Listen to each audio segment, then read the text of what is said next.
Hi, Kira. How are you? I can't hear you. I'm doing well, but I'm worried that is the sound quality not good? No, that sounds good. Oh, it's giving me a message. You look like you're in the bedroom or something. I can see your closet. It's my office, and I haven't figured out. I got a new desk, and I haven't figured out quite where to put it yet. So you get to look at my mirrored closets because I live in the 70s. Yeah. Hey, Danny and Karen, I make you guys co-hosts. I'm gonna switch over to actually I can run on this. It'll be fine.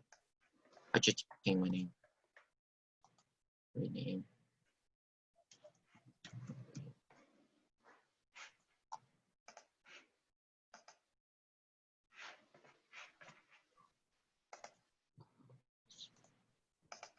Woohoo, we made it. We made it. Yes. I'll be right back. Just so you guys know, we already have an attendee in the room. Nobody has, no, Hassan, I was saying yay about something else. Yeah. But like, don't worry about it because the final video, I will edit the beginning and the end. So, Ebony's trying to log on. Is she part of the panel? Panelist? The facilitator. Okay. To tell her wait, I'll move her in. Okay. I have the power. I love it. Try not to let it go to your head, man. Hi, Ebony. Hi, Jean. I thought my name was wrong again. I was like, is my name wrong in the thing? Yeah, my name comes up wrong, different every time. Like sometimes I'm Raquel, sometimes I'm Khalid, sometimes I'm Paul. Those are at least the positive names that people know me by. Yeah. Hi, Amy. Hi, everyone. Hey, Adrian, nice to meet you. I think, Adrian, you might be the only one. No, there's a few other folks that may not know one another. And we're waiting on Fatima still. You sent her the link. We're waiting on Fatima and Yusuf. Yusuf asked me to send him the link, and I said he should have received it. Did we send him an email? Can we? Yeah, I did. Yeah. Can you send it again? Sure. Let me go in the account. Man, Mimi, why are you looking at me like, I know you're looking at your screen, but it felt like you was looking at me some type of way. Oh, really? Yeah. Man, I started getting nervous. When I'm looking at you, I'm looking down. So Okay. I can, when I look down, I can see you. Oh, I got nervous. Oh. Yeah, she looked at me. No, I was looking up here because that's where my tabs are. Well, Who am I supposed to check? Colin, I panicked because I didn't think you were going to be on. I called Layla and Mimi because I was like, I am not about to be the opening act. Hey, Khalid, who am I supposed to send an email to? We're supposed to get an email to Yusuf Bunchi Shakur. He has two emails. One's University of Michigan and the other one's at Gmail. I just send it to both. Do you want me to resend it? I think I only have for the Michigan one. Can you text me the Gmail one? Yeah, it should be on that. Let me see. On the text that he sent us. Okay. I'll just send you his email alone.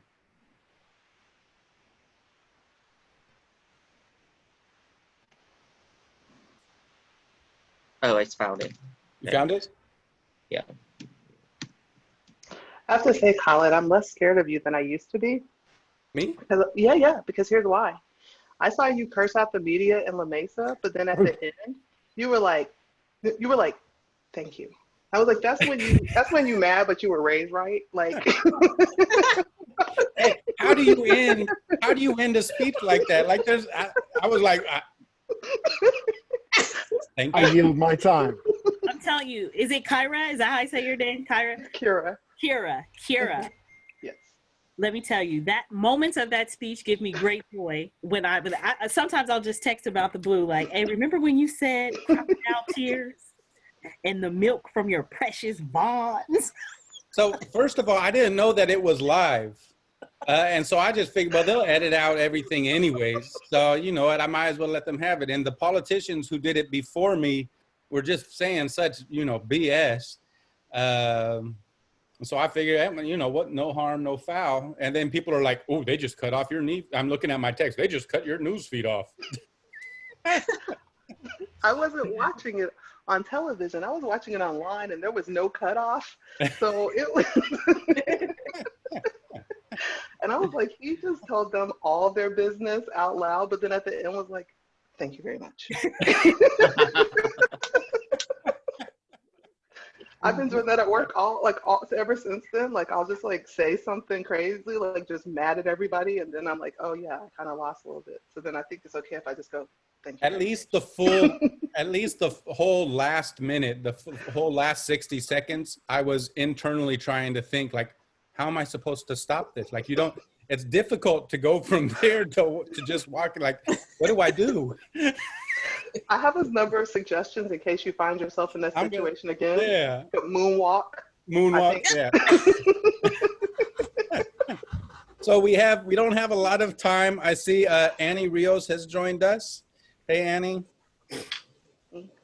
Yusuf Bunchy Shakur from Detroit. So you all, this is meant to be, you know, just a real comfortable kind of conversation.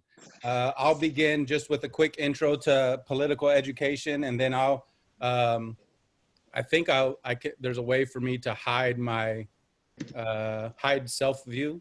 And so I'll disappear for a while. Danny Widener is a professor at UCSD, and he's one of the facilitators. And Ebony Tyree, also a very close friend of mine, professor at City College, is the other facilitator. So they're the ones that will be asking the questions.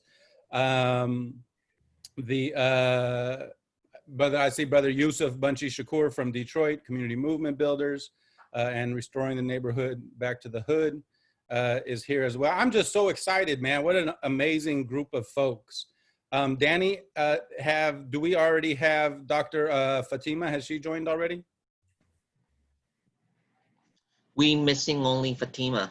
Yeah. Okay, she's probably going to join exactly at 6 because I didn't have a number to text her. Okay. That we're logging on early. Okay. I have a question. Yeah. As facilitators, when the panelists begin to answer the questions, do we mute our video? Do we go away too? Can we go away? I leave the video on. Yeah. Oh, okay. Yes, so for the texting, like Mimi and me, we're gonna be turning our videos off, and then whoever turn our video off, it will disappear from the screen, so you won't see us. The same thing with Khalid as well. Now, as panelists, if you need to like stop and do something or whatever it is, just go ahead and turn your camera off. When you come back, you turn it on, you come back on.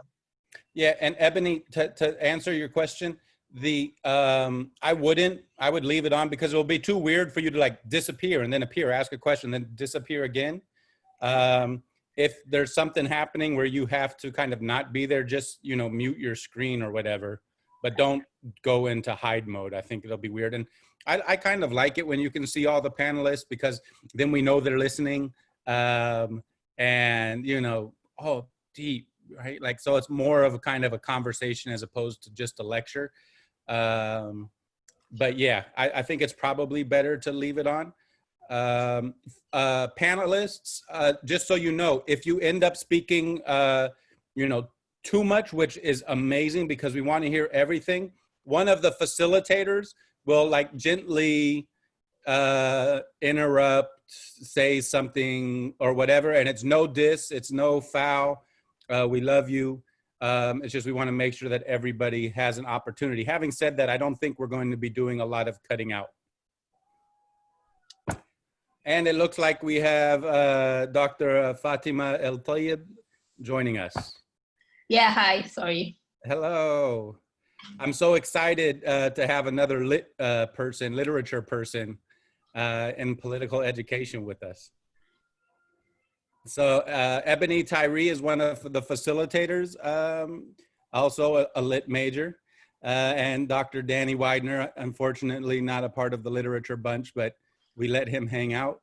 And then we have a sociologist up in the mix, a psychologist. Anyways, I just mentioned to everybody that once we get started and are asking the questions, we like to have a free flow kind of a conversation. Some of the questions will be directed towards individuals. Once that individual has answered, other panelists are more than welcome to jump in, to interrupt. If you're having technical difficulties, feel free to reach out to Jean-Louis or Mimi. We're not pretending like they don't exist. Again, it's a community, it's a conversation. If somebody's talking a little bit too long, there might be a polite interjection by one of the facilitators, which is both Danny and Ebony. Danny, do you think you're going to be on it for the length of the event? I hope so. Okay, cool. If for whatever reason he's not able to, Ebony and Jean-Louis, you were both there, and so you can help with kind of facilitating and asking questions. I don't imagine that that'll be necessary. One facilitator and 5 panelists is, plenty. But I think it's going to be a great event. Does anybody have any questions before we get started? Nisha just said, I think they let me in early, but I don't know if she's in here. I don't see her. Good, guys. About to start talking mess about Nisha. She said she could hear us. Well, she could, what? Oh, I'm just kidding. I wasn't going to say nothing about Nisha. She said, Khaled up there scaring folks. I don't know. She heard us. Hey, Jean-Louis, we have to figure out a way to not have people all up in our business before we start. Charlotte, she said, oh, we in here. No, it's good. I like it because I think it's like people, it's lively. Because people are like, oh, they're really interested in seeing, panelists are just normal people having regular conversation. It's yeah, like, but you gotta give me a heads up, Jean-Louis. Dude, I told you there's someone in the attendees. All mics are hot mics. All right.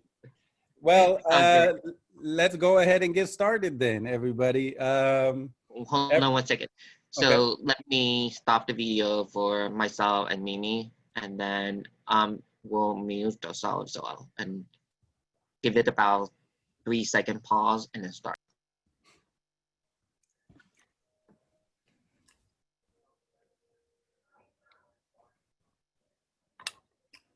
Okay, hey everybody, I wasn't counting seconds, but I'm gonna assume 3 seconds are over. Welcome to another political education class with Pillars of the Community. Today is gonna be, another really amazing event. It looks like some people that I have a lot of respect for, friends of mine, colleagues, people that I've been, paying attention to and watching make moves are joining us. I can't express how honored I am to have these people be able to be a part of these conversations. And conversations are really how we frame our political education classes. So unlike many political education classes that might have a particular ideology or a particular slant that they're saying this is the correct way to analyze or this is the correct way to look at something, at our political education classes, we prefer to say, hey, we're having a conversation. And we hope that that conversation creates critical thinking, new perspectives, ways at looking at views that sometimes we may agree with, sometimes we may not agree with, but again, kind of expanding what we're exposed to and expanding our ability to think through sometimes very complex issues. So one of the things that I always say is that, if we had any type of an ideology, it would be shit is complex. And so that's kind of the overarching vibe or ask that we get from our panelists. So feel free to be you, everybody. And again, we have some questions that have already been prepared for the panelists. We will be monitoring the chat. If there's time, we'll reach out to the chat and field some of those questions based on the amount of kind of time and how the panel is going. Without further ado, what I'm going to do then is I'll do a quick introduction of the panelists that we have, and then I'll allow the panelists to introduce themselves briefly and their organization and kind of what brings them to this conversation today. So I'll go through a quick rundown of everybody who's involved, and then I will go ahead and ask somebody to kind of begin on their personal introduction. So we have Annie Rios, who is, again, a good friend of mine and a lawyer at El Otro Lado. I've been working on it. Hopefully my pronunciation will get better. I'm more than open to chastisement for mispronunciations. We have Adrian Scott, the founder of Transistence and a member of Black Lives Matter San Diego. Yusuf Bunchy Shakur, who is a community movement builder and a regular and kind of, I could be considered a regular in some of our political education classes and some of the circles that we have here in San Diego. And he's visiting us from Detroit. And then we have Dr. Fatima El Tayyib from UCSD. Again, amazing group. Oh, and Dr. Kira Green. Joining us from the Center for Policy Initiatives. Again, an amazing panel. I'm sure it's going to be a great time. Let me go ahead and start off with Kira. If you could please introduce yourself and just, briefly who you are and kind of what brings you to this conversation. And then Danny, I'm going to let you kind of call whoever the next person after Kira will be. Hey everybody, it's so great to be here with this panel of amazing people. I'm Dr. Kira Green. I'm the Executive Director at the Center on Policy Initiatives. CPI is a local organization. It's focused on San Diego County. Our mission is to uplift the lives and support the work of working families in the San Diego region. We do that work by doing research. So we produce data on poverty and income and earnings and all the issues that affect working families in this region. We also do coalition work, helping support coalitions that hold government especially accountable on the issues that matter the most. Some of the work that we're doing is especially focused on City of San Diego and San Diego County budgets and bringing people together to use budgets, which are moral documents, right, about what our values are and making sure that they better reflect the needs of our community. We focus, especially in recent years, being really intentional about our racial justice lens, because we recognize that in this country, when you talk about working families, when you talk about working people, that's been a conversation taken over by the white working class and in ways that don't respect the ways in which our folks contribute all the time their labor to making every part of life better. So I come to this work as a sociologist with a focus in race and social movements. I think the sort of concept of intersectionality for me, when I first learned about it as an undergraduate, it just changed my whole life, my understanding of what it meant to think about finding justice for everyone and what that would look like. And so I come to this conversation really interested in hearing how other folks are tangling with that and using that in their work. So happy to be here. Thank you. I think we have another panelist who might not have been introduced. Annie, I don't remember hearing Khalid mention you, so maybe why don't we swing next to you and you can tell us a little bit about how you come particularly to these questions and this political work. Hi, thank you everyone. I'm so happy to be here. My name is Annie Rios and Khalid did introduce me, so thank you though for being alert to that. Right now I am a supervising attorney at the organization Al Otro Lado. We are a bi-national legal and human rights organization where we service deportees in Tijuana and here in the US, in California, both in San Diego and Los Angeles, we work trying to free people from immigrant prisons. We seek refuge for asylum seekers as well as for all other folks who are detained in an incarcerated state.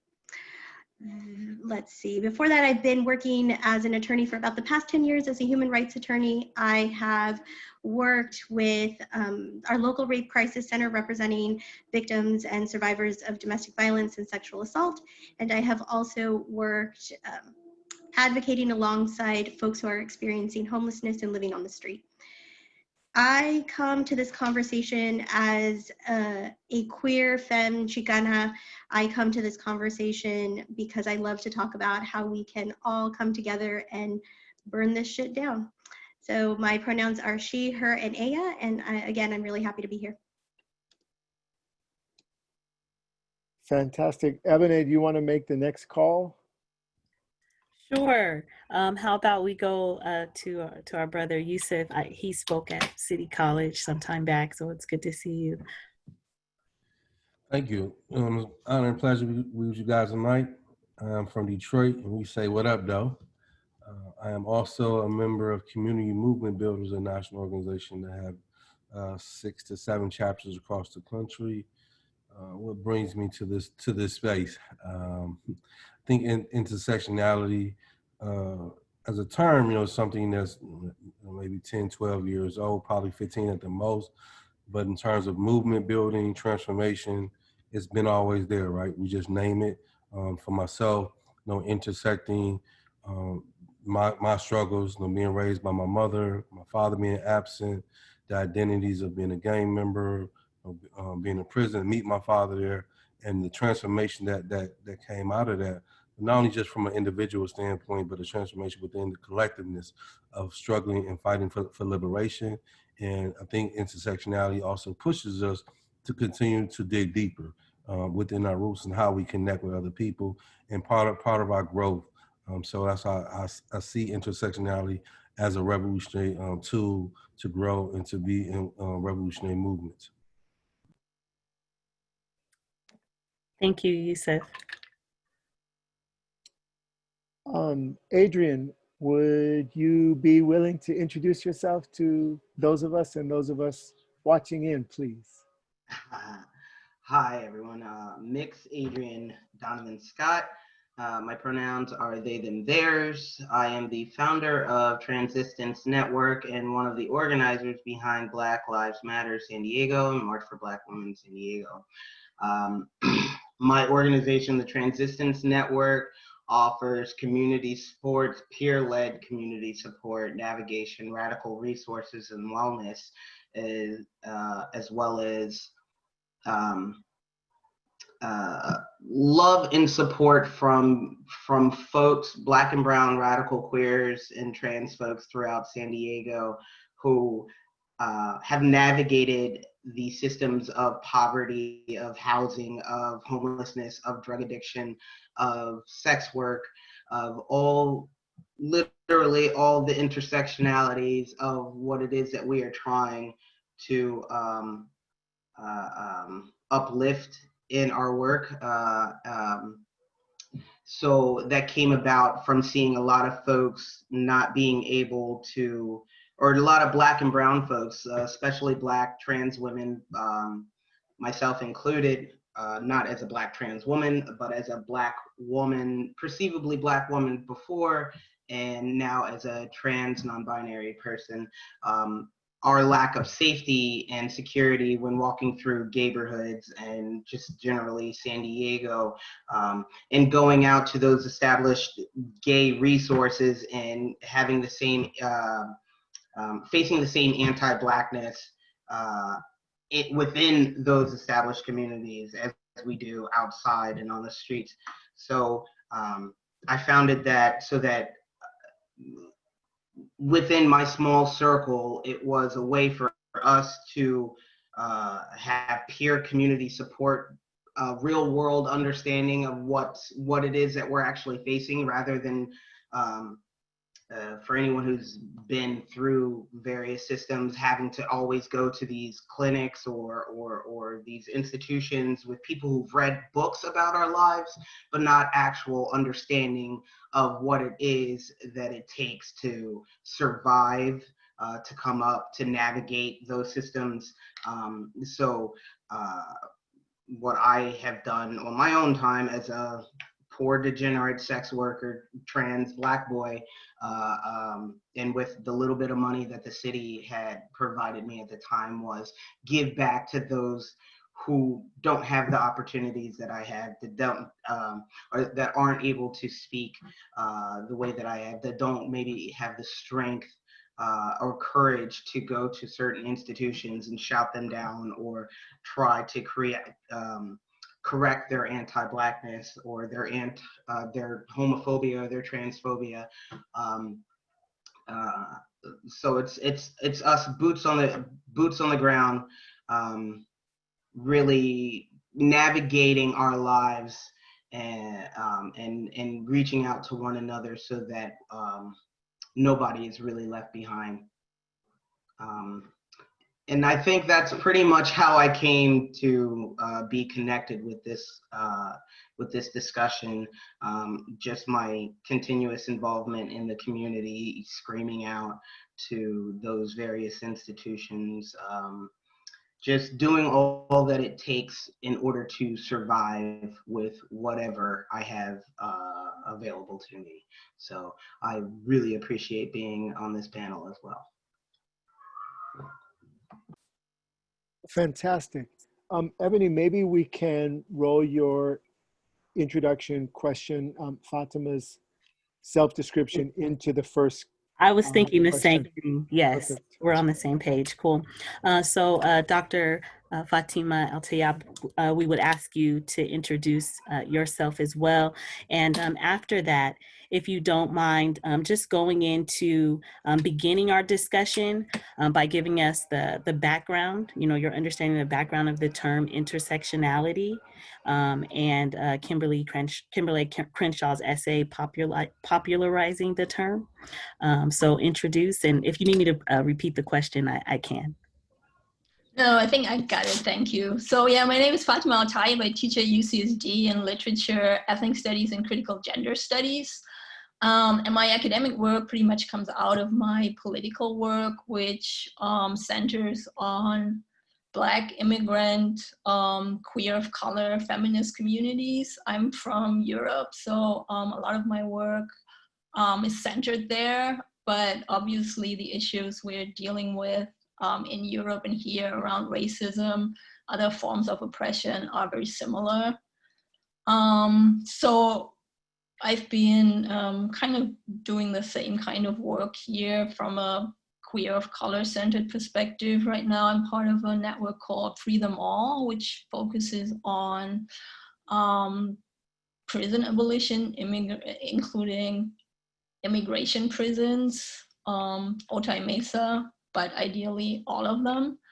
And yeah, I'm a woman, I'm a lesbian, I'm an immigrant, I'm Black, I'm from a Muslim family, so intersectionality is sort of the obvious way for me to make sense of who I am without having to negate any kind of my identity. And I think that's what intersectionality is about. It's not something that's academic, but that comes out of political organizing, specifically Black feminist organizing, and the realization that communities often tended to replicate the forms of oppression they were fighting. So in order to change that, what's necessary is to, instead of excluding the most marginalized and vulnerable members of a community, center them. And that also means that all forms of oppression must always be on our mind, or as Audre Lorde put it, there is no such thing as a single issue struggle because we don't live single issue lives.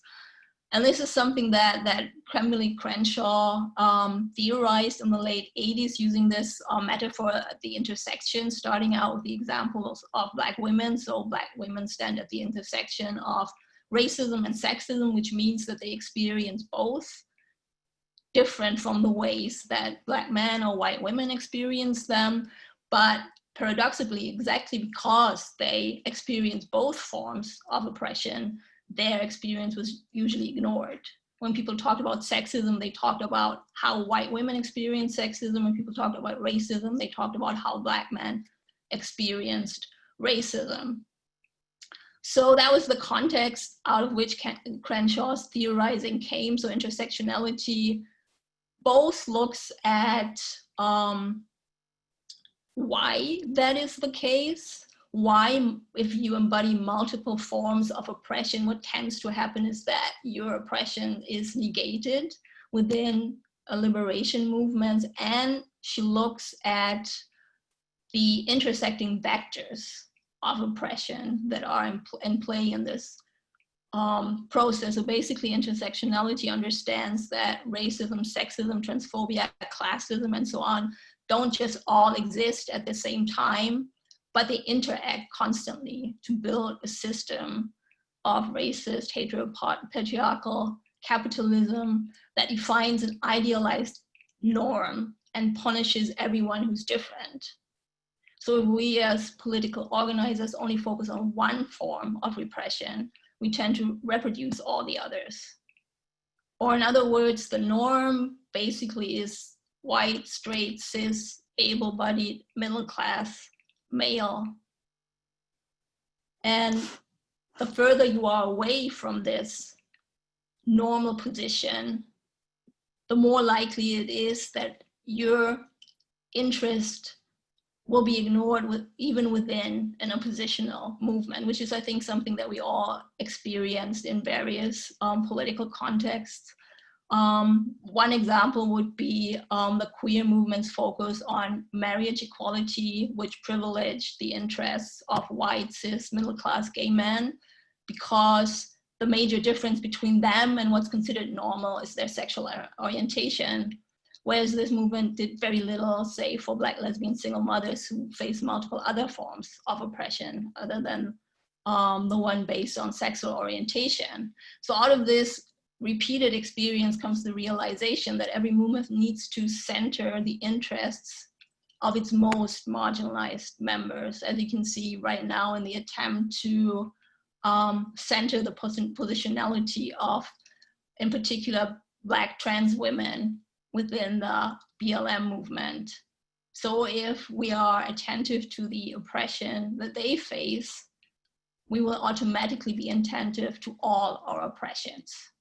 Whereas if it's a movement or any movement focuses on the interests of only the most privileged or quote unquote normal among us, then it will fail us all. And I see that as the central kind of political message of intersectionality.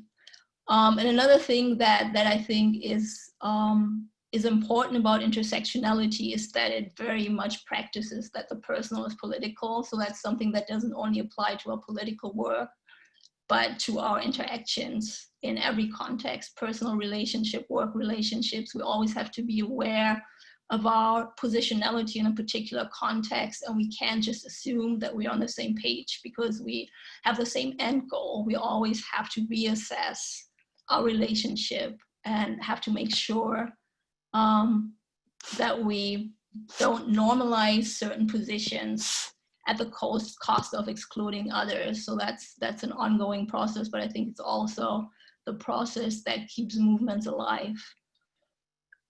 Yeah, so that will be my understanding of intersectionality. Thank you, Dr. Fatima.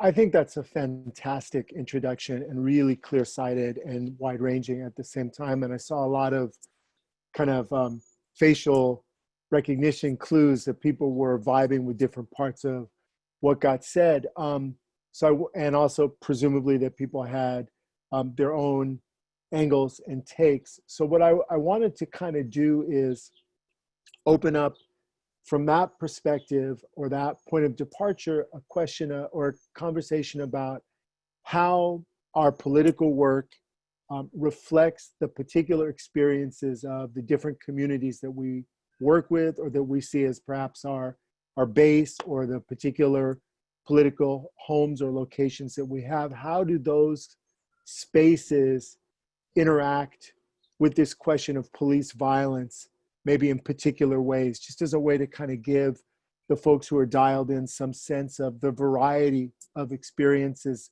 as well as the perhaps common points. So I don't know if there's somebody who wants to take that one on first, but since you're at the top of my screen and I'm on the left and you're at the top of the left, Kira, why don't we take, maybe you want to start us there?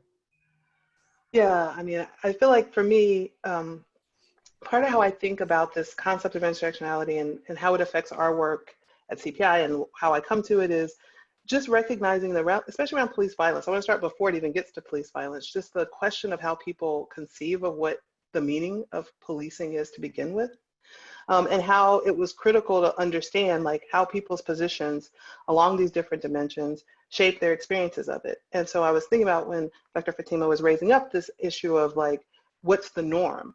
That in class is slippery. I want to just highlight that. Like class is in some ways the slipperiest of these identities because the norm of class in our society is middle class, but it's not the most privileged, right? And so rich people really, hide in this system a great deal, and especially because their politics shape, and this is something we understood because I think we come from a first starting with this sort of class analysis at CPI, not stopping there, but starting in that place of like, okay, so who shapes the power that we have, and understanding that that power is often class-based with all of these other dimensions, and that notion of policing, that perspective is why we have the systems that we do, because it's about protecting the people who are most privileged and most normal. That's the force to maintain their power and authority. And that it was important to center the experience of just working class people of color, queer folks, about how space was being policed to hold them outside of it, and how that impacted it impacts our ability every day to move about the world freely. I'll just use an example that for me in this work, when we started saying that we would do this, people were like, you do work about wages and working conditions, like why are you talking about policing? And it was just the notion that with all the other struggles that people bring to their day, that we had people during COVID, this is an example of this, that they were being harassed, right, on the streets as they tried to get to work. So they're having to go out in the world and risk their lives under these conditions. Why? Because of the ways in which poverty and race and gender and sex and identity and our sort of control of space, like how all of those come together. We knew who was in those spaces at risk in that way. And then even on the way to that risk, the ways in which policing added to the danger and to the disadvantage that people face. So I just want to say, like, part of like how it situates it for us is really having that conversation and being able to have it with people who are positioned differently in this matrix of identities and who have different relationships to policing, and being able to bring them to this understanding of like, this is about, in some ways, a set of identities that are privileged. And I just want to say that the reason that's so important in our work is because so many of the people who come to it are like, well, how are you talking to me about my privilege? I'm just a regular working person. We're all the same, right? We're all having the same class struggle. And I think the opportunity to point out in really concrete ways, everyday lived ways, that that's not true, that we are not even in the same class struggle because of the ways in which these identities are structured and the way power is structured in our society. So that for us was, it's still a process. I think there are still people who have known CPI, it's, you know, been around since 1997, who are shocked maybe, or maybe even disappointed in some of the ways that we're saying it here, but we understand that if the fight is about freedom, that we have to talk about all the ways in which people are not free. Thank you. So I'd ask this question of Yusuf and Adrian. How do your communities, how do the communities you identify with experience police violence or abuse? Here in Detroit, the impact of policing is similar to across the country, is very systematic in the sense of Detroit faces high level water shutoffs. We're talking about communities that are below poverty, lack of resources, and similar to other areas, again, policing is supporting property and things of that nature. And their response is, you know, racialized because we live in a very hyper segregated area. So Detroit is a predominantly Black city, but again, the power relationships into electoral supports corporations, and we're surrounded by majority white cities. So there's these borders that we know, which is you know, Detroit is full of what some people say food deserts. So to get you know, high quality foods or even high quality clothes, we have to travel outside of Detroit. Many of us don't have no license. We're impacted with the new form of redlining, which is not taxi, but insurance. You know, I mean, in Detroit, you know, what we pay for insurance, what you guys pay for rent. You know, I mean, it's ridiculous. So all these things are stacked up, right? And then they play out in different ways around gender, around race and class, and they have been consistently impacting poor and Black people. I'm 48 from multiple generations, and we've had at different times different movements, different individuals, and so in this moment, you know, seeing people responding to the police brutality, and as well as the gentrification, And so when Detroit began to participate in the protests and trying to organize and whatnot, first thing that from the petty bourgeois class or the interests of the state, folks like, man, don't burn our shit down. And it was very interesting because, people was organizing protesting downtown. And so in Detroit, we have monopoly in real life. We have 2 white owners, Dan Gilbert and the Illages. They own pretty much all of downtown. So anything got burned down, it was of these 2 white folks, right? But because of our relationship to the state and the city, our interests or their interests superseded our own interests, right? And so being able to develop the framework to push people through this discomfort of transformation, or what some would say class suicide. So how we experience police brutality is multi-level. It crosses race, class, and gender, and it has been consistent. Thank you, Yusuf. Adrian? Yeah, so I think,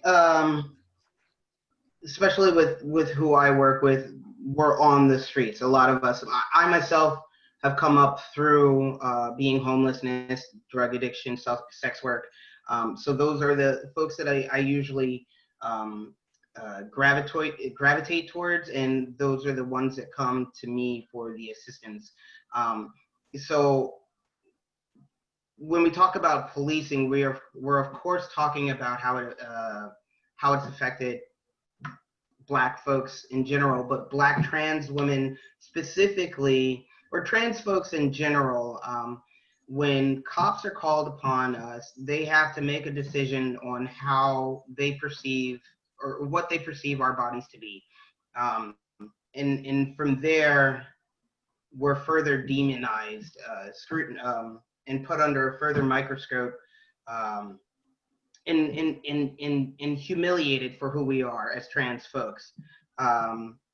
So when I get involved, or even what I've been through my own suffering from abuse from the police, being groped, being fondled, having my body literally searched until it's deemed acceptable, or something worthy enough for them to protect. There's been plenty of times where I've been manhandled because I've been perceived as male, my clothes ripped from me from the police, and institutionalized, not only because they find the criminal act of just trans existence, just being trans a criminal act, but the fact that my being in distress while being trans, and on top of that being Black in front of them, was worthy enough of an attack on my body and my person, my character. So we have it from that level. And then in some cases, when it gets to something so tragic as our deaths or our arrests that become public, then we go through further scrutiny through the media. Our whole lives are brought up, our dead names are brought up, our past, the things that we used to do, or the fact that, say we're sex workers, or the fact that we're poor, we're on the streets. We're not people who are what we have to say is incredible and it's not valuable. So we get out of these institutions only to come back into our own communities and still be treated and policed the same way out from folks that aren't in uniform.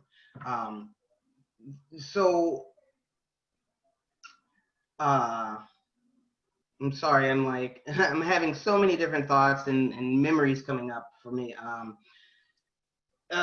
Yeah, so policing for particularly people, trans folks, Black trans folks who are homeless, who suffer homelessness, who suffer from poverty, we don't really have many options to turn to except for one another, except for other things that get us further into into their systems and being policed by them further.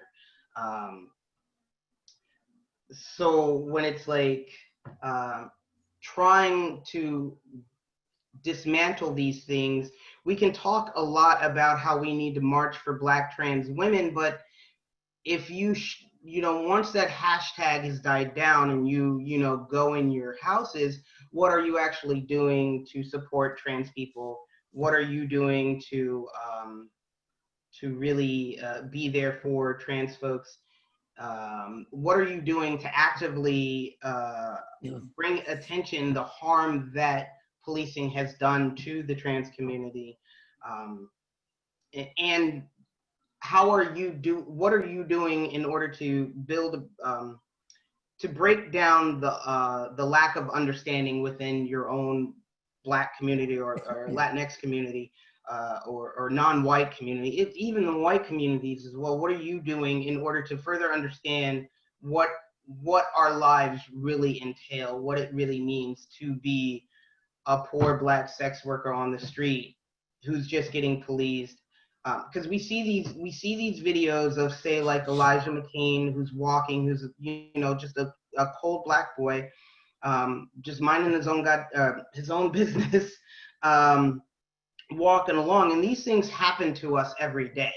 They happen to us every day. We're groped, we're fondled, we're a boy, a girl, a this, a that, we are assaulted every single day without the world watching, and we just have to keep going.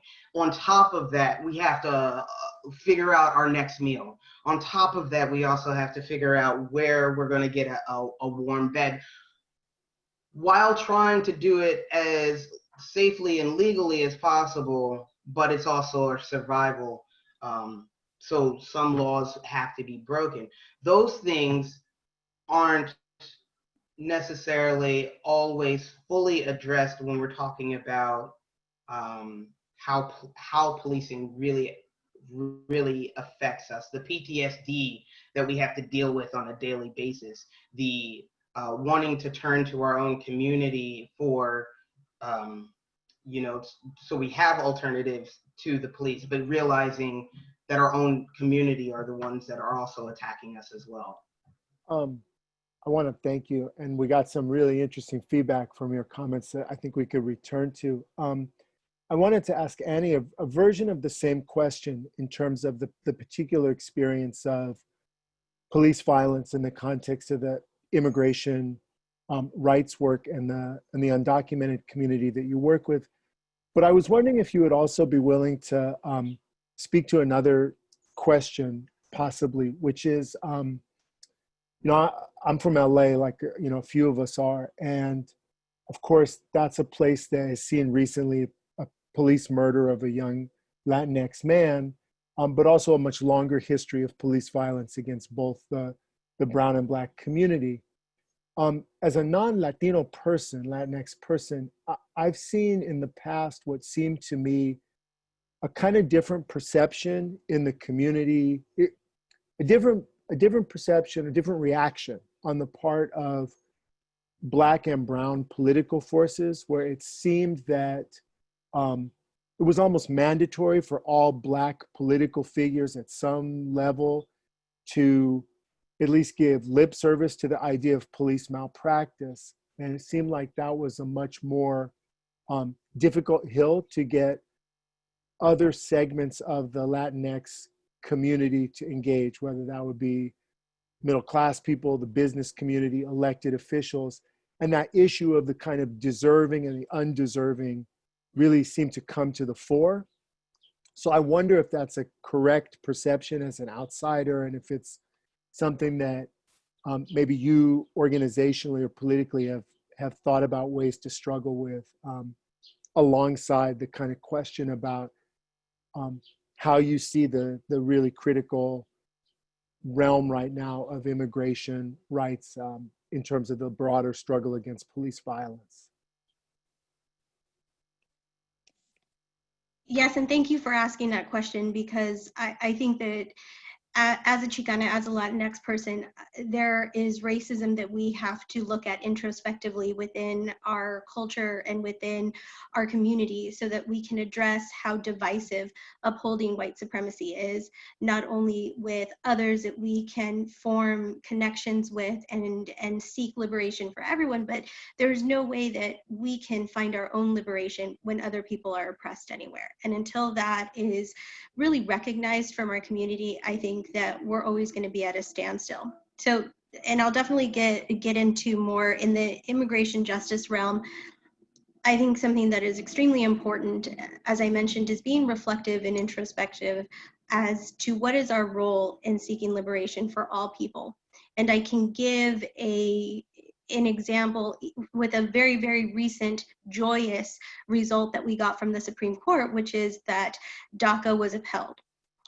But then comes a narrative of deserving and undeserving migrants. Who are the people that should be allowed to stay in the country and who isn't? And while we can absolutely celebrate and take joy in some form of safety for our people, I think that we also need to explore, what does that mean though? What does it mean when there are some folks who are still seen as undeserving, when Black migrants are more heavily policed once they're inside the United States? So we'll have a criminal history and be subjected to mandatory detention inside of detention centers, immigrant prisons.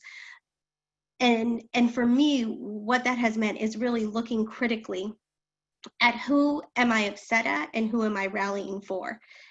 I need to turn my anger towards abolishing a border that was erected on land that was never intended to have a border on it. I need to turn my anger towards folks who have defined humans as legal and illegal. I need to turn my energy towards the abolition of these systems and these structures that oppress not only migrants, but everyone, and the intersectionality between how the police and how ICE police are so similar that they're really intrinsically combined with one another. And I don't think that we can even dissect them. So for us as an organization, for me as a person, I know that I have taken time to see when people have been criminally impacted in the past, why that's an important plight for me to speak up and say that continuing to hold them in civil immigrant detention is unconstitutional. And we're in the process of making those arguments. When people have served their time and have now moved over to civil detention in immigrant prisons, we are persecuting these people doubly. And typically those that are criminally impacted are Indigenous folks, are Black folks, and now they're getting re-traumatized by being in civil detention through the immigrant justice system. So that is how I've looked at that. And then extending that discussion to what it looks like within Latinx communities, I think there is a history of anti-Blackness, there is a history of colorism, that until we look at how we are complicit in white oppression, we are never really fully going to be able to surpass that. I've had to look at, as a lighter skinned Chicana, what does that mean? What kind of benefits and privileges have I received because of that? And how do I want to stand in solidarity with my Black siblings as well? So I think you're absolutely right. There is an aura of deserving and non-deserving, and when you want to speak up, and there's whataboutisms, right? So there has been plenty of posts that say, oh, everyone's rallying for the Black Lives Matter movement, but what about the children in cages? And that's where I think this understanding that my liberation is so intrinsically tied to yours that we have to show up for one another in order for us all to be free. And that's what I would ask for my community is to think of that, to reflect on that, to see how we benefited from white supremacy and to see how we can disavow that in order to find our own liberation and stand in solidarity with everybody else. Thank you, Anne. Well, Dr. Fatima, this question is for you. You shared your background, and so, what explains the activity around Black Lives Matter in Europe, or what is that movement like? Well, the movement in Europe uses Black Lives Matter, but it existed long before that. What's the difference between Europe in general and the US is that while racism in general, and certainly anti-Black racism, was invented in Europe and is still very much alive there, there's a consensus that it doesn't exist. It's almost impossible to talk about it. The majority of white Europeans really believe that they're colorblind. And they love to talk about racism in the US, but certainly not at home.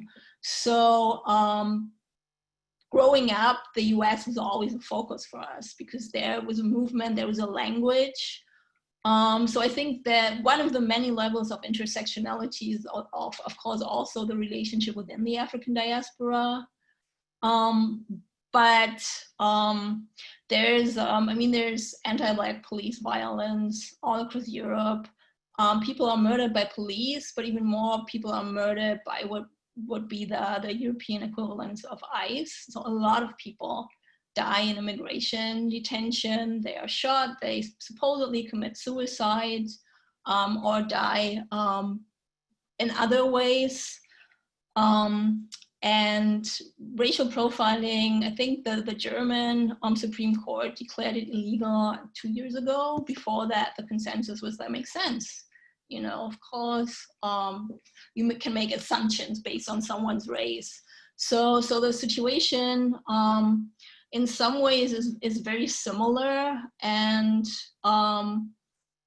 through this paradoxical situations where Europeans are willing to acknowledge that racism exists in the US, in some ways, Black Lives Matter offered a framework for Black organizations in Europe to connect and to kind of get a public stage, but there are still other issues that are massive. I mean, in Europe or at the border of Europe, since almost 3 decades, there are thousands of people dying every year, drowning in the Mediterranean. And that is something that is not only accepted by European powers, that is something that is produced very violently. The situation right now is so bad that there are no rescue operations for people. People like cross the Mediterranean in tiny boats. Often it's very clear that they won't make it. European navies don't save them anymore. There are private organizations that do that work and they are criminalized. So you have a situation where people who are in their vast majority African and Muslim are just left to die by the thousands. There are thousands of people, 10,000s of people in camps in Europe right now, refugees who have no protection whatsoever from COVID. So there's at the same time a very violent, very explicit racism and a big silence about it. So I think the movement in the US right now was really galvanizing for people, for Black people and other people of color in Europe as a way to connect. That's what's really a global struggle. Thank you. We do have a couple of general questions we wanted to ask each of you, collectively, but I wanted just to make a space if after the kind of first round of comments and reactions, there was anything that folks wanted to add or that resonated with them or where they had said, this, I got to remember to say this next time around. So I just wanted to give y'all an opportunity just to kind of go absent us if wanted.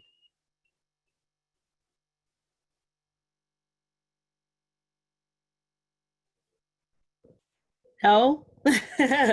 Well, I think we could, Danny, we could ask just a question that we came up with out there for the general. Sure. So one of the, one of the points I think that everybody made individually and collectively is that the language of intersectionality gives us a way to talk about ourselves as something other than a singular community, or you know, a singular community that's a Black community linked to a singular community that's a Latinx community, right?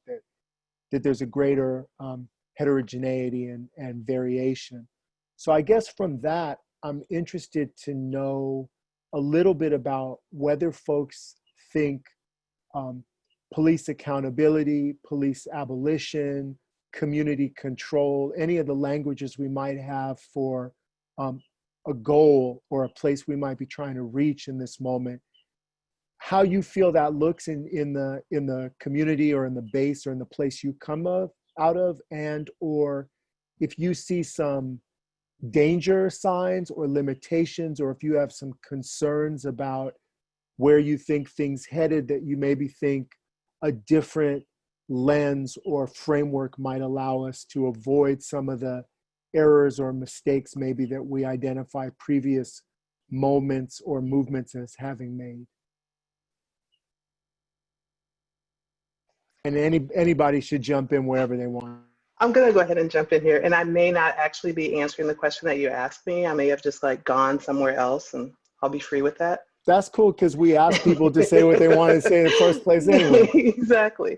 I was just thinking about, it actually was sparked by listening to the other folks in this panel. It's like a thought I haven't had before, but of just how important it is to think, like, I'm really invested in the idea that as communities, we have the ability to regulate ourselves, to decide what peace looks like, and but what got me thinking about it is all the ways in which we do, like intersectionality and thinking about it that way, invite me to think about my own privileges and how those privileges get used to police space in like a broader way of using that word, right? Like how I, you know, partake in processes of policing other people's bodies, of what's an acceptable body, even as sometimes not even with the intention of policing someone else's body, sometimes being all in my own attempts to like conform or find peace in the space, how I reinforce notions about what is an acceptable body or what's an acceptable way of being.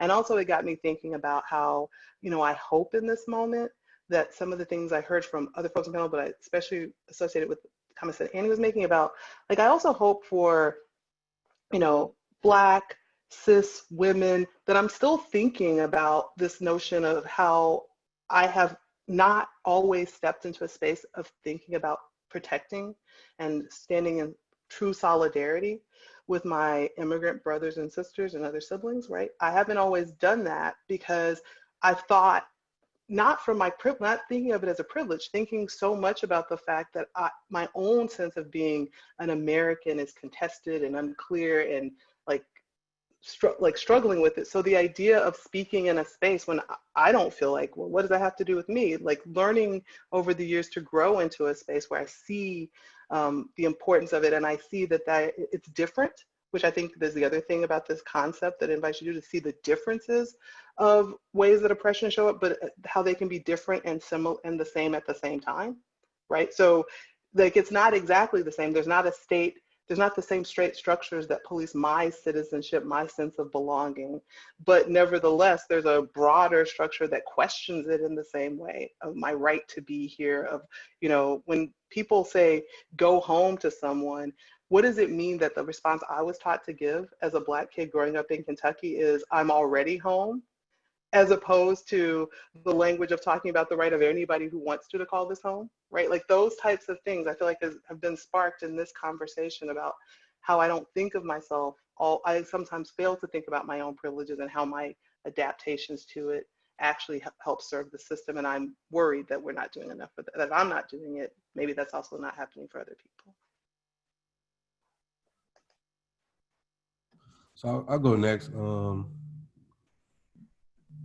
What I'm thinking is like when we look at movements and orgs before us, and we tend to like criticize them, and I think a lot of it is legit, but I also don't think we realize how advanced they was in a lot of their struggles in terms of making the connections. Like in the 21st century, we're still struggling or have more setbacks in around the conversation intersectionality, the conversations of uniting cross borders and things of that nature. Not to say that they was had it all figured out, but they had a working framework.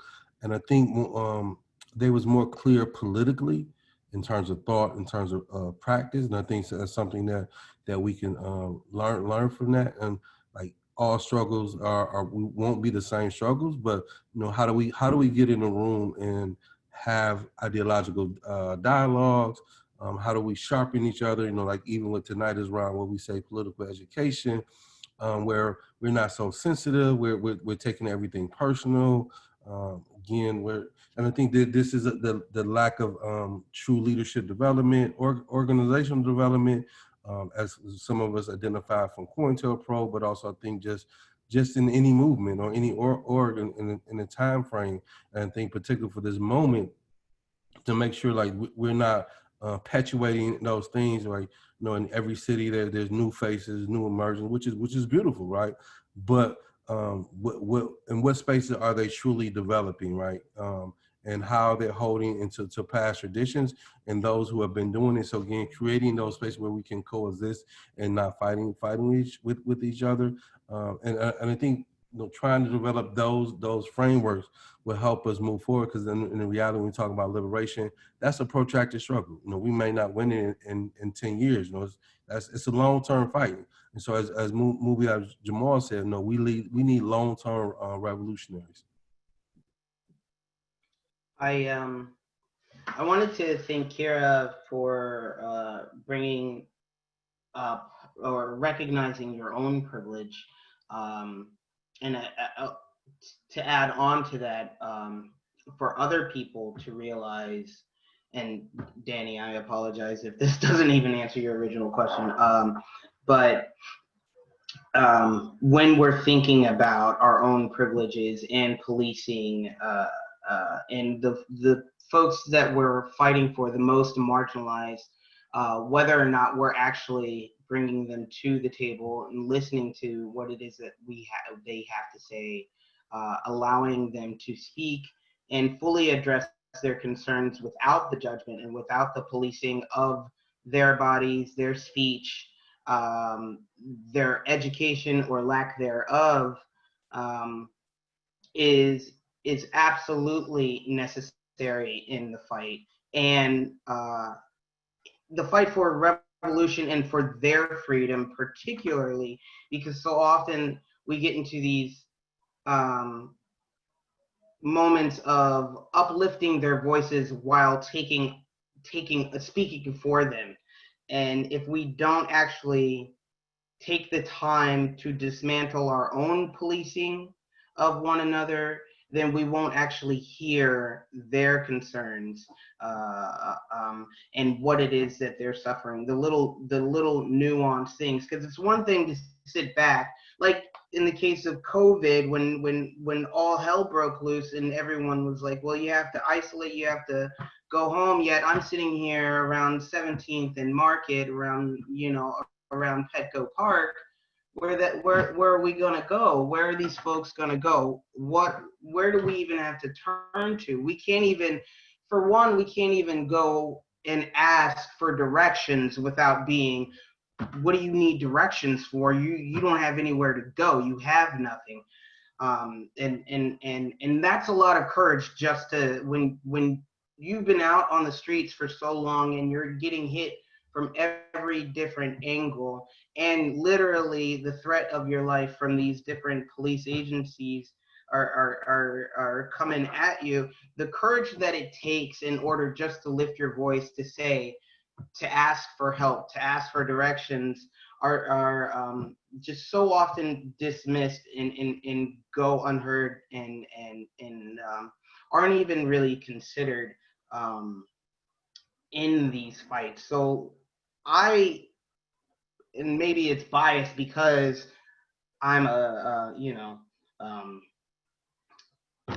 uneducated Black trans boy who's been on the streets, but having folks that maybe don't speak so eloquently at the table, and actually listening to the ways in which our daily lives have been affected by not only police institutions, law enforcement, but just the simple policing of how we are to exist in the world, and how we are to, like, being policed as to how we are to emote our anger and our sorrow and our pain.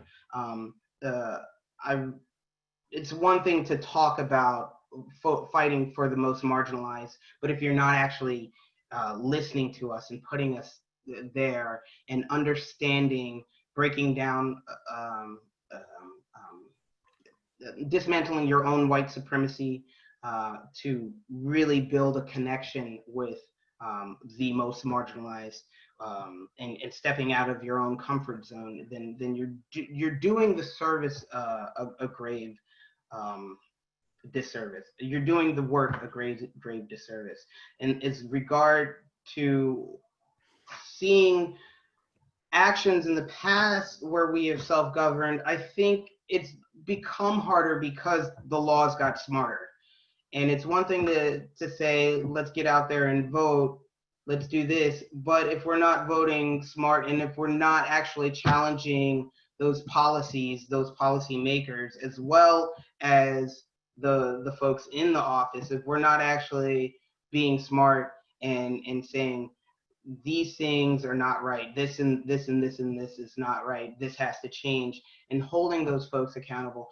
I am all for guerrilla tactics, and that's just me. I'm one person. I am not saying this as a representation of those orgs. However, you know, it's 2020, and we only have but so much time, and it's on their watch. So I'm tired, and I think that I think it's come to a time where we have enough folks, if we just come together and put down our own, like, realize that dismantling white supremacy also means that we, from our places of various privileges, have to sacrifice as well. That it's not just, oh, we're trying to even out the pie. We're also taking away from our own privileges as well, so that it's a more of an even playing field.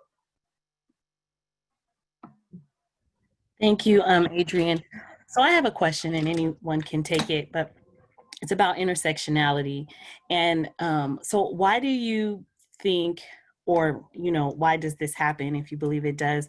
Intersectionality, like, poses a threat to communities that are generally centered, right? Why do you think it's like such a sensitive matter, or folks get, you know, aroused by this this term or this theory of intersectionality?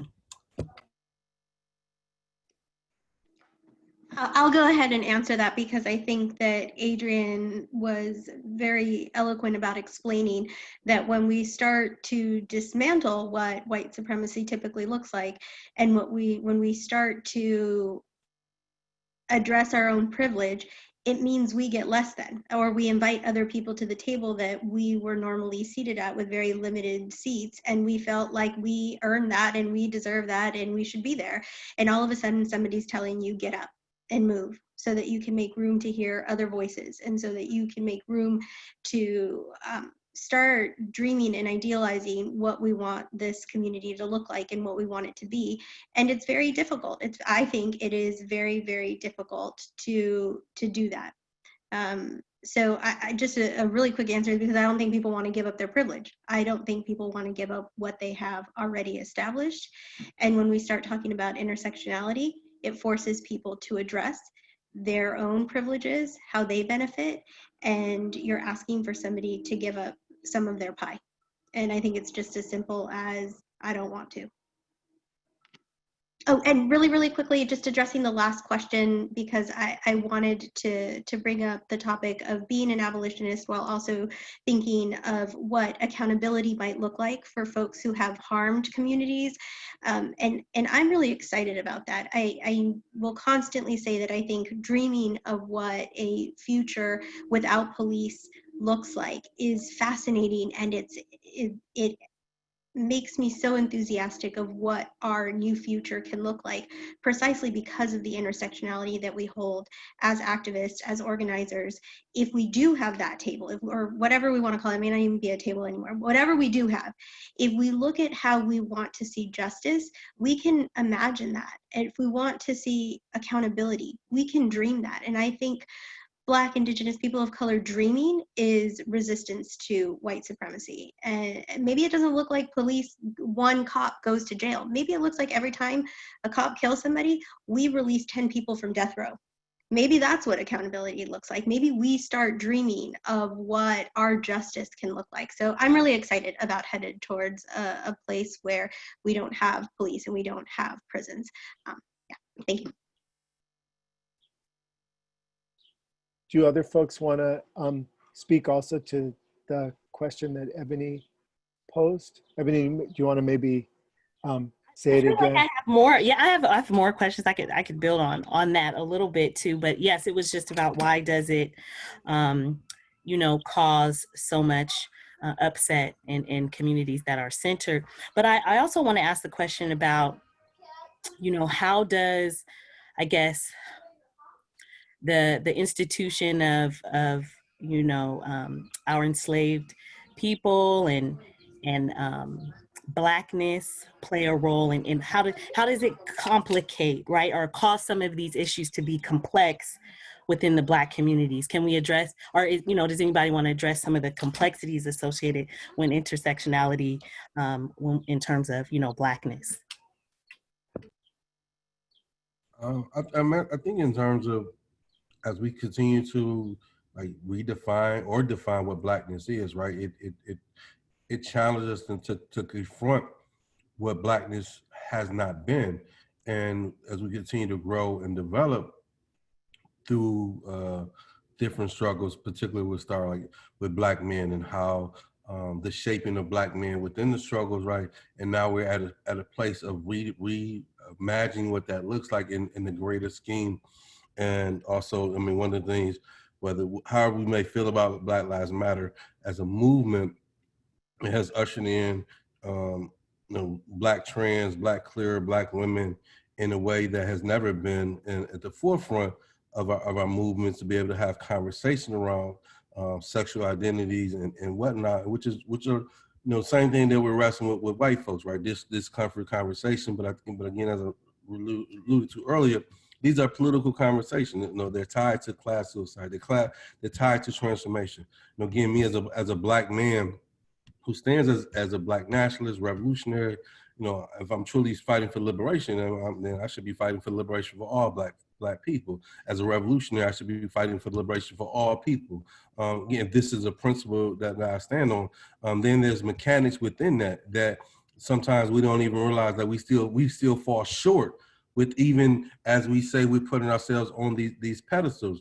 And my relationship to patriarchy, in terms of just being a man and continue to dissect that, and where I may fall short, but being in the space where I can hold myself to someone holding me accountable to that, because of the principles and the beliefs that I believe in, that it goes beyond my own individual self.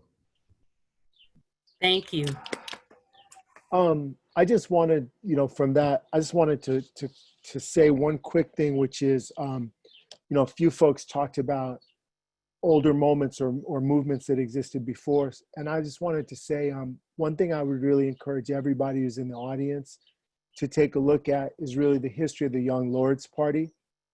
The Young Lords came out of the Puerto Rican community. They're part of this same moment with the American Indian movement and the Berets and the Panthers and everybody.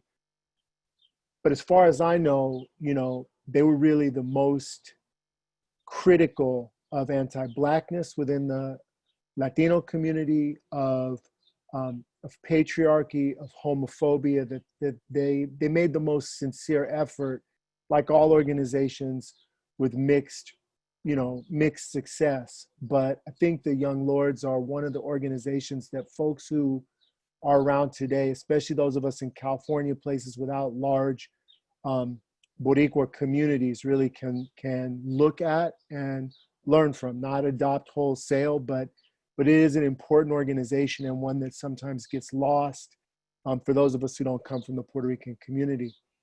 Last week, we had a speaker who's been politically active since the 1960s and who was one of the founders of the first police monitoring projects in the United States and in the world. And he raised the possibility of community organized police monitoring as a kind of interim step that centers community control, that's confrontational, but that obviously is not the same thing as full abolition. And I just wanted to get people's sense and of course that came out of a very specific moment, decolonization, armed struggle, all that kind of stuff. But he was very enthusiastic about it. And I wanted to ask people their thoughts about what the possibilities, usefulness, desirability of a system or a situation where we tried to be the eyes on the cops in all of the different ways, in all the different, kind of spaces that we pass through, and what that might look like, and whether or not it's something that people think would be a positive practice.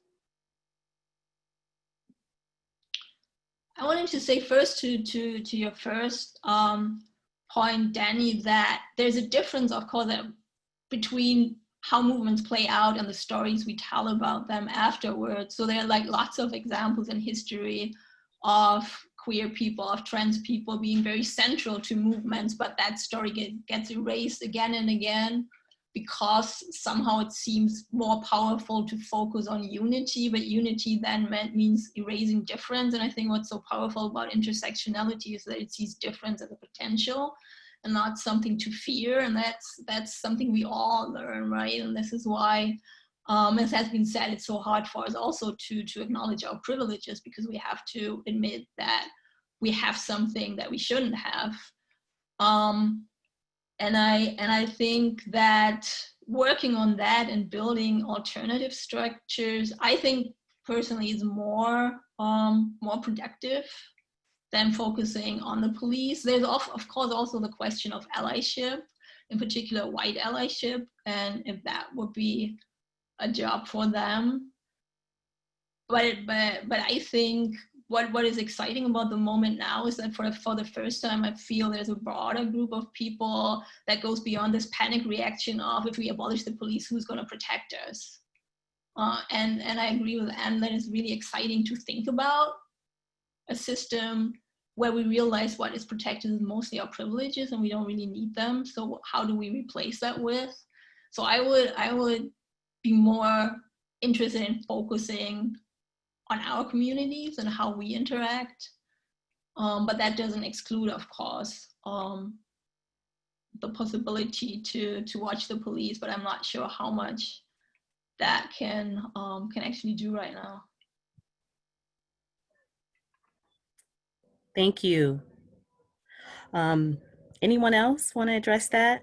I have another question. We have some questions kind of coming from outside that sparked an interest as well in terms of police accountability and defunding the police, and this conversation of intersectionality.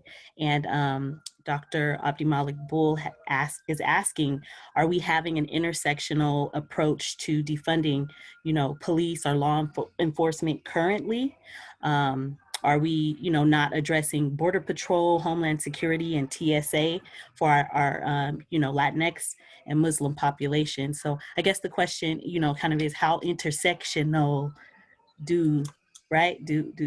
should we be, or how layered should it go?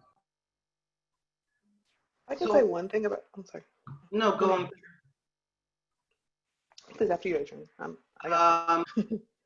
Well, I was just going to say that I think for a lot of the folks who are in abolition work or are holding police accountable are very intersectional, are doing the work across the board. When it's talking about kids in cages, we're also talking about Haitian immigrants as well. We're also,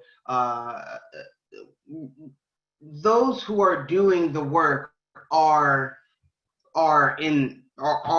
intersectional as best as possible. I think, unfortunately, in relaying it to the mass public, it becomes so divided. It becomes, you're either for Black life or you're for the kids in the cages, and there's no in between.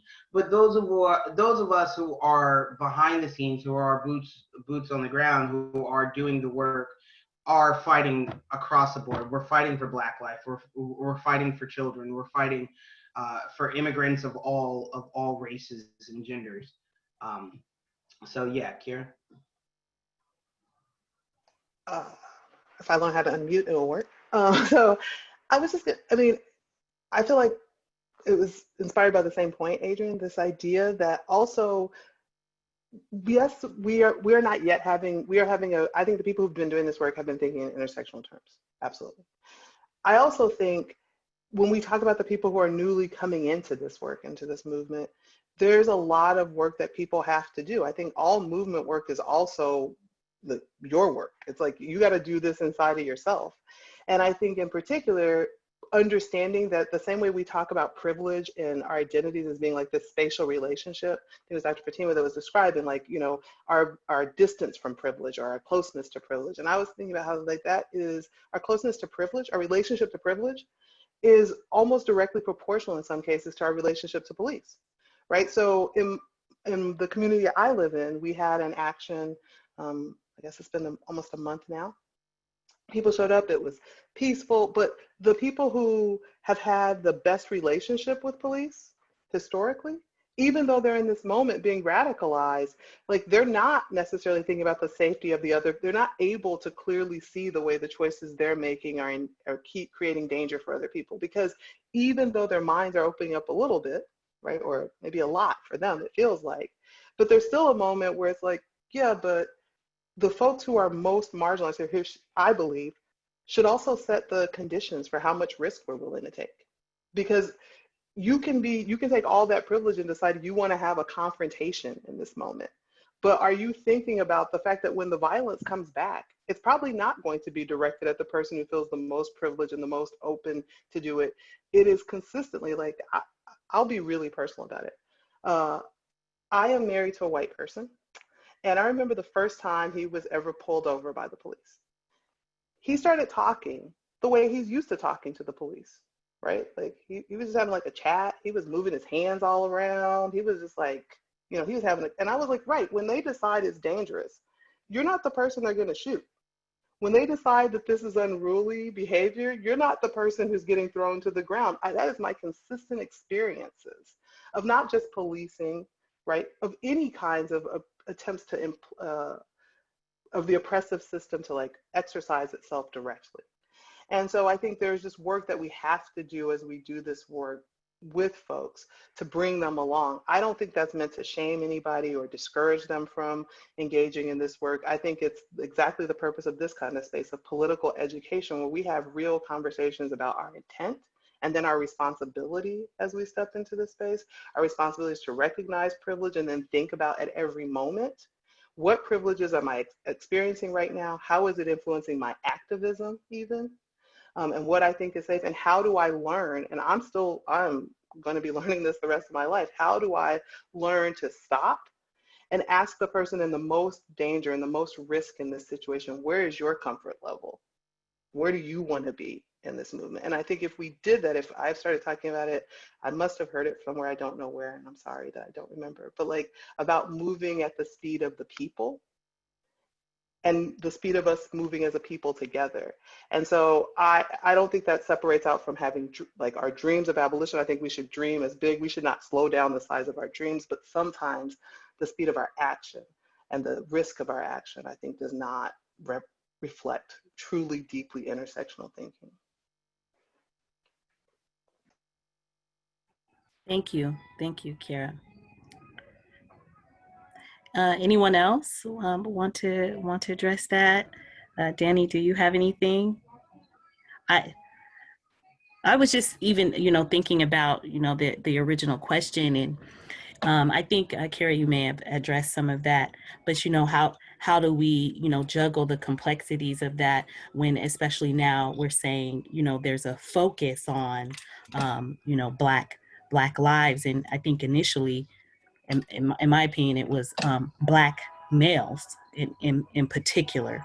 And then, you know, I don't know, how do you all feel about that? Does intersectionality, and then this is, you know, I like this because I like this kind of, does it for lack of a better term, dilute, you know, some, like, how can it become dangerous for us to, you know, play around with that? How do we deal with that, right? How do we juggle what could be lost, right, as we you know, work on being intersectional, which we think is very important work.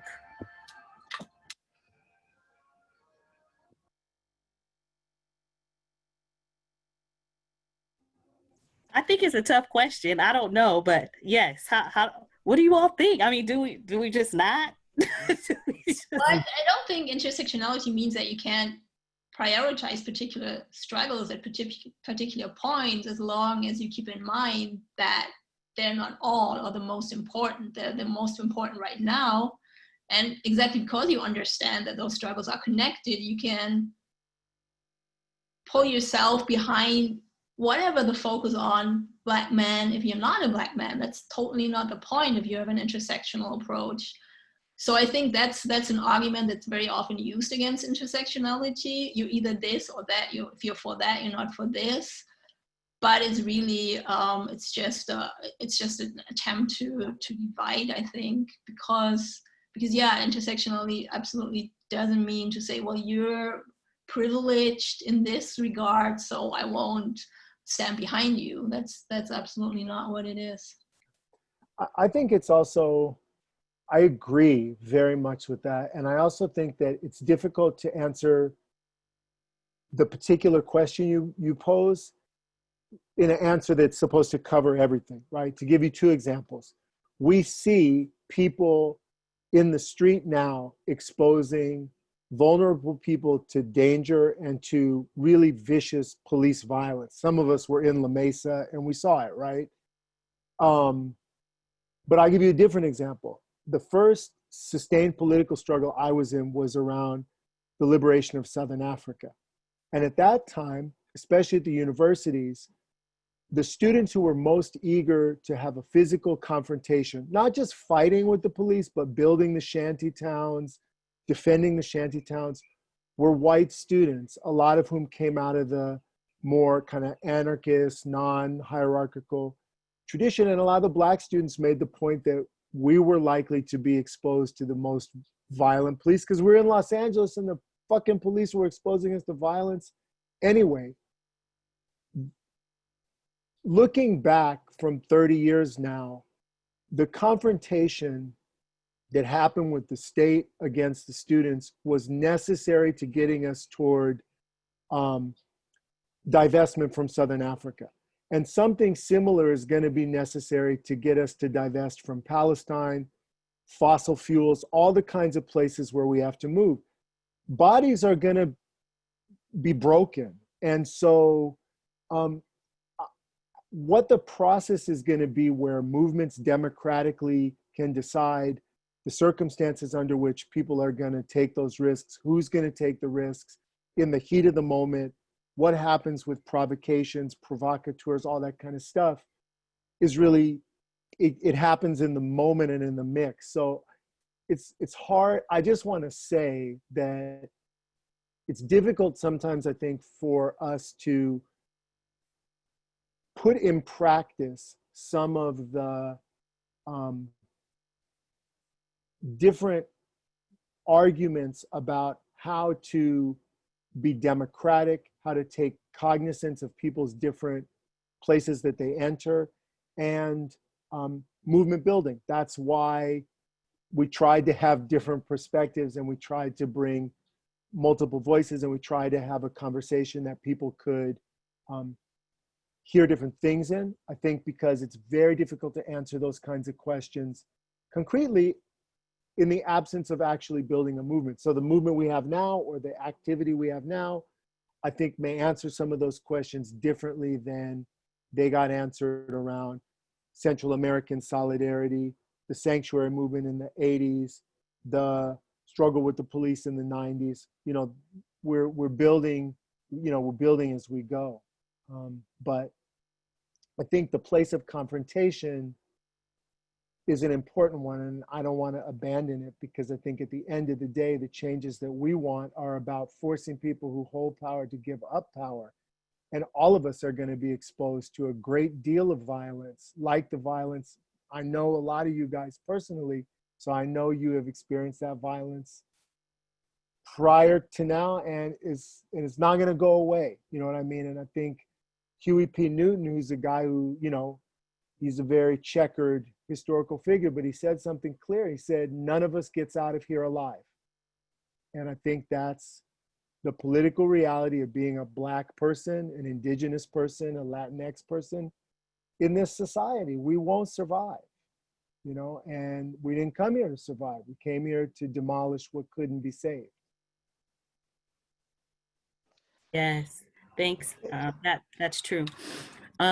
And so it's good to have dialogue, right, and conversation. I mean, that's why we're here today. And, you know, we really appreciate you all taking your time to come and speak to us. It's been very informative. Any last, should you all want a round table, anything you would like to share for our viewers or for us in regards to the community work that you do, or about the topic we have here of intersectionality and police accountability?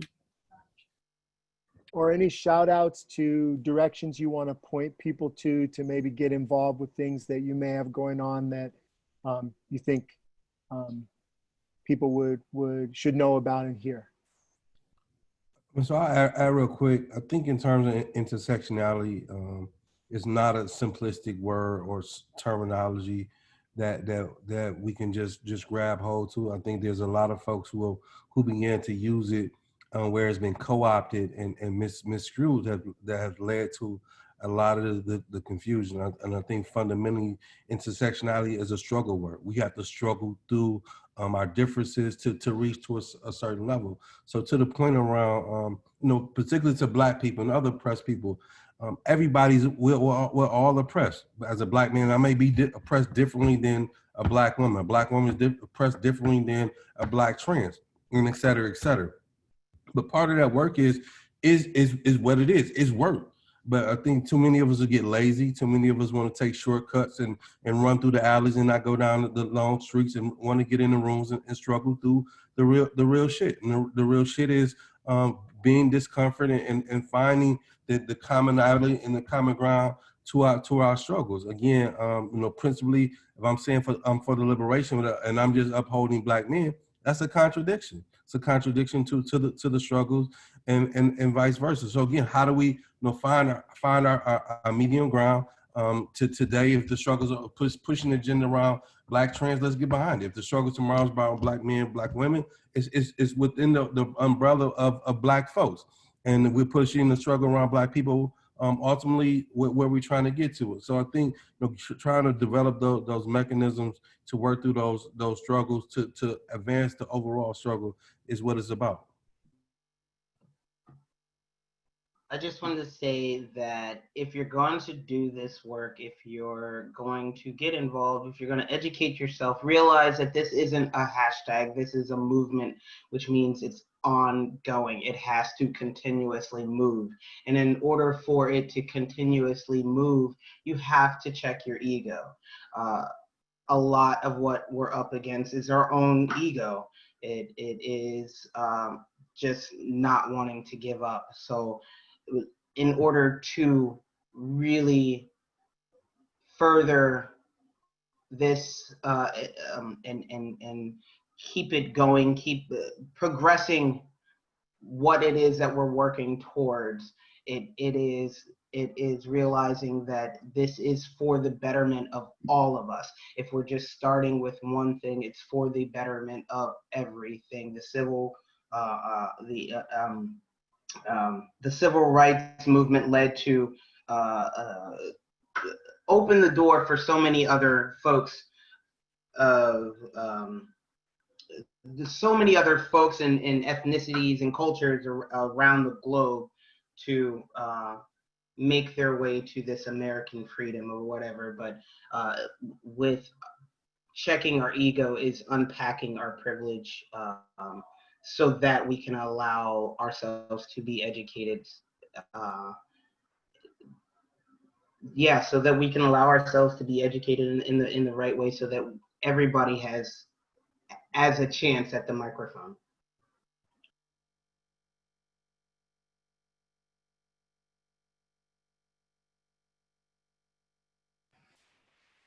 Rios, do you have anything? Taya, anyone before we close? I think, there's Khalid, but yeah, any final words?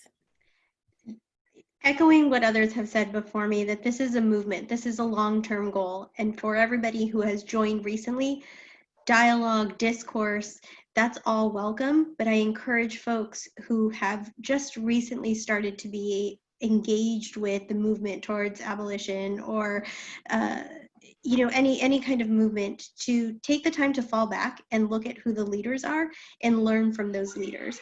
So I've never met somebody who's an abolitionist who says we should really get rid of the police, but I'm down with CBP, or I really like ICE.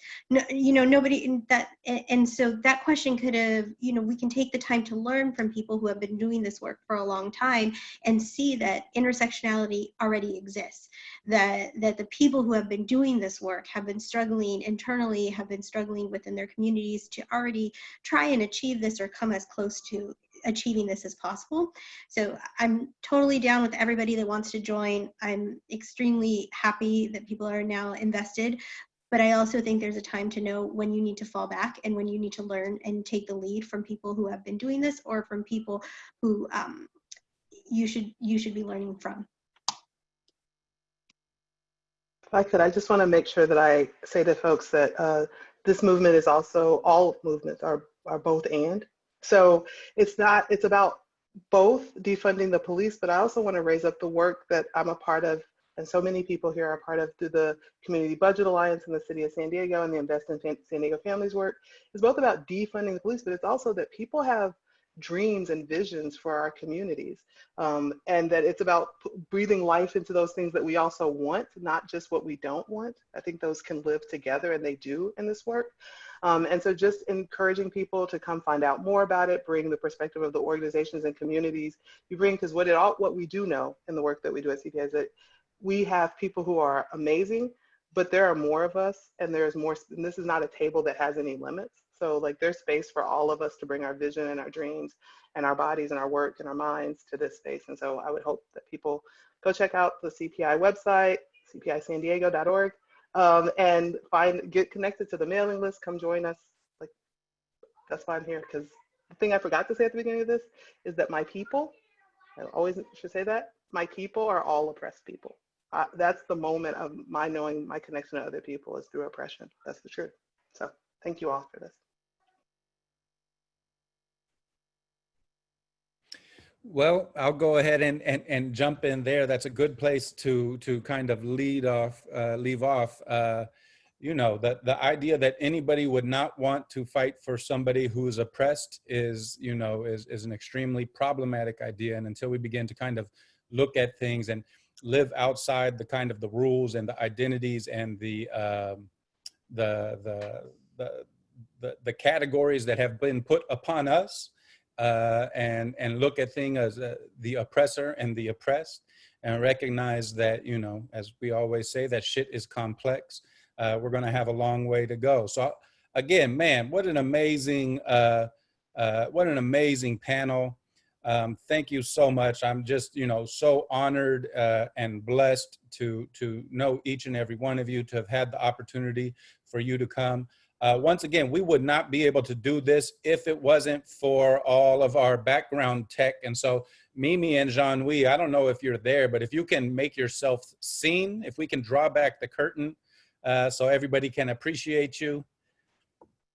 I know that's kind of putting you on the spot, and so I'm not going to insist, but thank you, Jean-Louis. We love you, man. You've been a huge support, a huge ally, and I would argue co-conspirator. Mimi is one of our leaders at Pillars of the Community, an integral part of the Umoja program at San Diego City College. just two amazing people that we're blessed to have with us and to be working and making sure that all of these things go. So again, we don't always have control over starting on time. I think we did today, but what we do have control over is ending on time. And so I'm not going to take anybody else's time. Thank you, everybody, again. There is going to be a recording of this. And we also usually set up a Google Doc to put all of the different texts that were mentioned. The organizations that have been involved, we can put links onto that too, so you can get involved. You could be a part of the struggle. And the last thing that I will say is, you know, intersectionality, the word is being used a lot all the time. I highly recommend that people read the article. It's not necessarily the most accessible article, but it is definitely worth the effort.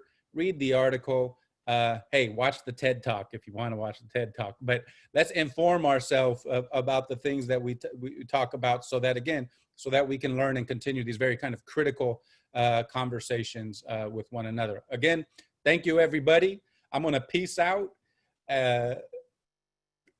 And then Jean-Louis is probably going to leave it on so that I can continue making a full talking while everybody else is listening. But hey, I appreciate everybody.